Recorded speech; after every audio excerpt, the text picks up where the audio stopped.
என் பாட்டி எனக்கு ஒரு கதை சொன்னாங்க. காக்கா காக்கான்னு ஒரு காக்கா இருந்துச்சான். அந்த காக்காவுக்கு பசிச்சுதான். பசிச்ச காக்கா வடைய திருடிருச்சான். திருடின காக்கா இலையில போய் உட்காந்துருச்சான். அங்க நரி வந்துதான். காக்கா காக்கா நீ அழகா இருக்கிற, நல்லா பாடுவியேன்னு சொல்லிச்சான். பொய் சொல்லிச்சான். காக்கா ஏமாந்துருச்சான்.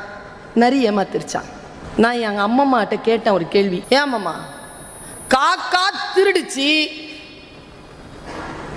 அதுக்கிட்ட வடைய நரி திருடிச்சு, காக்காவுக்கு தண்டனை கிடைச்சிருச்சு, ஓகே.